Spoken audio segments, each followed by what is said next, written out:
From the clip about water filter system, a lot of people have questions about many things from this clip. So I want to do this clip to answer those questions because I cannot type to answer the question very well because I'm very bad about technology. So I did everything myself. I think to do this clip will answer most of the question. So I want to show you how we got raw water. Here we live in a hill, and then above the hill over there, there's a big reservoir. It's about 2 kilometers away from here. So there's a canal from there, pass to our land here, this canal. So this canal is past more than 50 farmers' field. So all of them use chemical every month because they have irrigation system. They do farming with chemical every month. They grow 4 times a year. So they use all kind of chemical in farming: pesticide, herbicide, fungicide, and then fertilizer, everything. When the rain comes, it just erodes. The water just collecting all chemical from the highland to the canal, and from the canal to our pond. And we pump water from our pond to the tank, and we filter them and we drink them. So this is the system we have here. This is our first pond. We dug this pond to collect water from the canal. The canal is above there. But in the same time, because we dug the pond quite deep, there's underground water come out also. So underground water contains very high iron. So the water will look clear, but if you put water in the bucket and leave it for a few hours in the sunlight, it will turn to yellow powder at the bottom. That's the oxide of the iron. So we have that problem. It will clog the pipe a lot. So we have to dig another pond next to this pond over there. This is the water from the first pond. So it's quite look brownish a little bit. It's not very clear at all. You can't see much down there. But we have overflow pipe from here. Go to another pond here. The water from that pond sit for a while, and then the iron settle to the bottom. Only clear water will overflow to this pond. Some of them sip through the soil because the dike is not very big, so it can sip through this pond easily. So it helps to make this pond a little bit more clean and a little bit less iron. So we pump water from this pond to the tank on top of the hill. We use the solar panel here to pump the water. Our pump is here. So we pump the water from this pond up to the hill up there. It's about 30 meters high above this level. So there's storage tanks up there. This is our raw water pond. There's a lot of fish in here. We caught a lot of fish every year from this pond. And then this is the water we use for our filter system, and we drink water from here. This is the highest spot in our land. This is about 30 meters from the pond that we dug for collecting water down there. So we pump water from the pond to this tank. Here we have about 12 tanks here. This tank is about 100 centimeters and 100 centimeter diameters and 200 centimeters height. So we collect water from the pond. We pump the water from the pond to store here. And some of the water, when it rains, we're collecting the water from the roof here to fill up in the tank. So if it rains, we don't need to pump because we're collecting rainwater. But when there's no rain, we pump the water from the pond to fill up this tank. And from this tank, we feed the whole garden in this land. Everywhere we have. We feed the toilet over there, and then we bring it to the water system, water filter system. So because of it, the storage tank is higher, so we have gravity to feed the filter system. For people who live in the area that's not different level, is the flat area, you can use the pump, the automatic pump. When it's full, it turns off itself. You can use that pump also, or you can connect with the water tap from the village or from the city, and you just use float valve to control, turn it off, turn it on by itself. This is the system we use here. This is our original water system tank that we made at the first time, and the diameter is about 100 centimeters and the height is about 3 meters, 300 centimeters. The first tank is gravel, the second tank is sand, the third tank is charcoal, the fourth tank is storage tank. This system, it filters 1,000 liters per day. It's enough for our communities.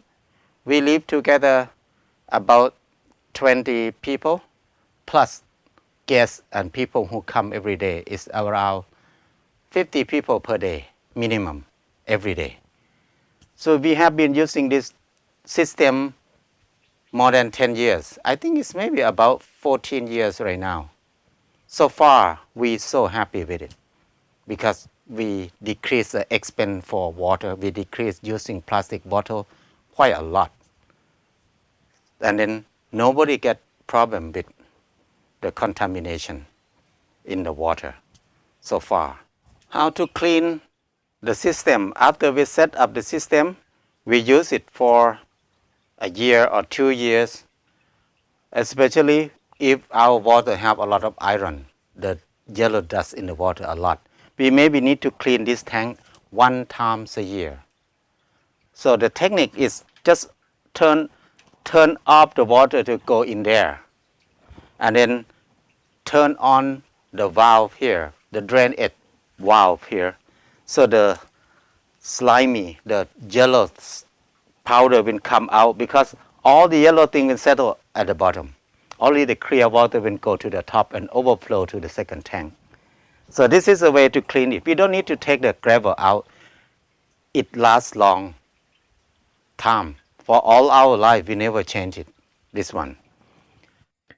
The second tank is the sand tanks. When the water flow slow, when it filters too slow, that means the top of the sand covered with dust so thick. And the way we clean it, just turn off the water to go into the second tank and stir it. When we stir it very well and turn on the valve on top of the sand, the valve that stick out, turn it off, and all the dusty will come off. After that, we close it and then use it immediately. Sand, we don't need to change it all our life also. So these 2 tanks is quite easy. The third tank is charcoal. Charcoal, if we have a lot of chemical in our area and we use a lot of water filter all the time, it may be good to change charcoal every 1 year or every 2 years. It depends on how much water we use. So for safety, I think 2 years at a time is pretty good, because when we test it in 2 years, still okay. So we change it here about 2 or 3 years, we change 1 time here. That's all to take care of it. It's not a lot. I have been collected many questions from what people comment on the clips. on the video clip. I want to answer from this clip. So the first question that people ask the most is they want to know diagram. They want to see the diagram, how it works. So actually the diagram is in the website we call aqsolution.org. When you come to the first page of the website, just go to the second row they call charcoal biochar water treatment. Click that one. So it will change to another page immediately. They call charcoal biochar water treatment. So this page will have a lot of video. This is the video from the beginning when we start to work on the technique. So there's some diagram in there. So you can move down to the bottom of the page and then you will see the end of it they call print resources. This part is handbooks. There are two kind of handbooks. The first one is 200 liters, 2000 liters system. This one has 3 languages. There's Thai, Burmese, and English. And if you go down a little bit more, this one it will be 300 liters water treatment system. This one will have 6 language in here. There's Thai language, English language, Burmese language, Thai language, Sinhalese language, and Spanish language. So you choose whatever language that you want to, that you like the most, and then you can print it out and give it away to other people who need more clean water. That will be the best. The second question is about germ or bacteria. They ask, do we need to boil this water? Actually, it's good to boil the water before we drink.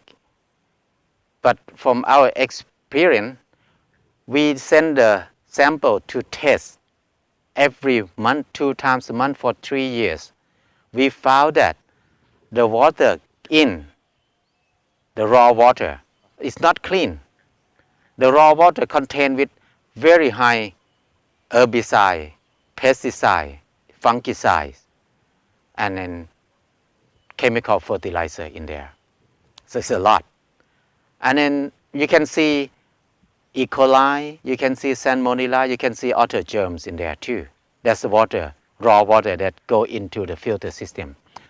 But when the water came out from the system, it's clean. There's no chemical, and then no salmonella, no E. coli. So we think it's safe because we trust the test. That's why we have been drinking almost 14 years so far. So if people who don't trust it yet, I recommend to boil the water first. But we use it a lot for cooking, for washing, for drinking, everything in there. So it's too hard for us to boil it.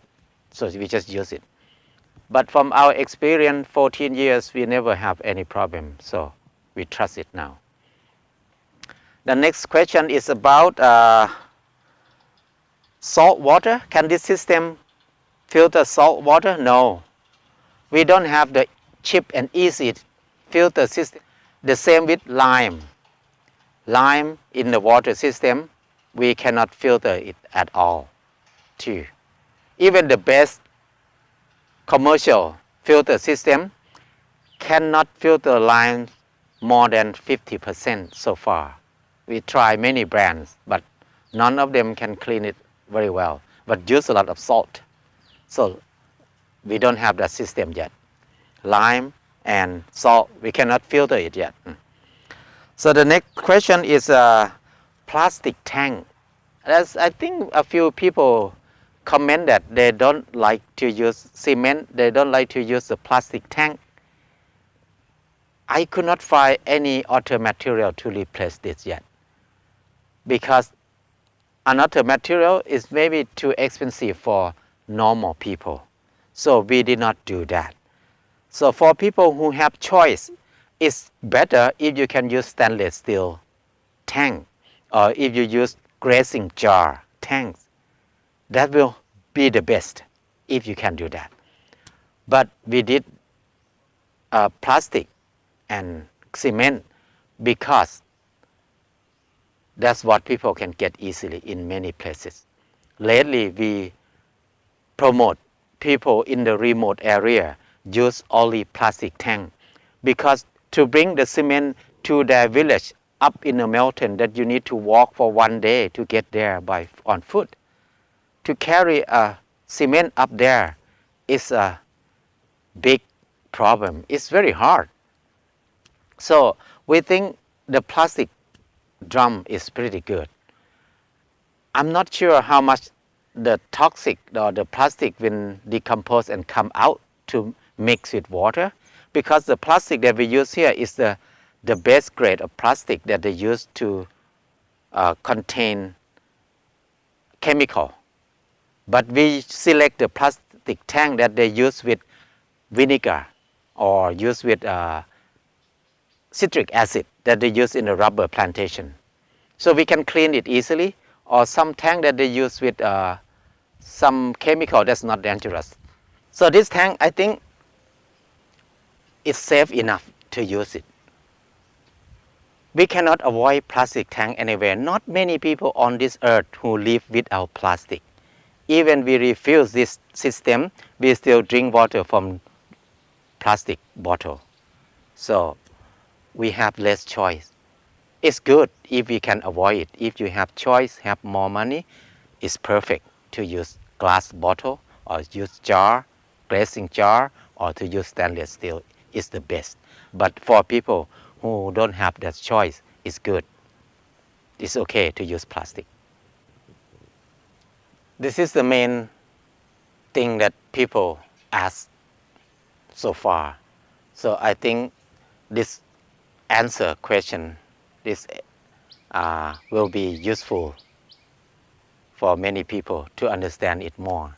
And then the idea is we don't want people to copy what we are doing, but we want people to understand the idea and then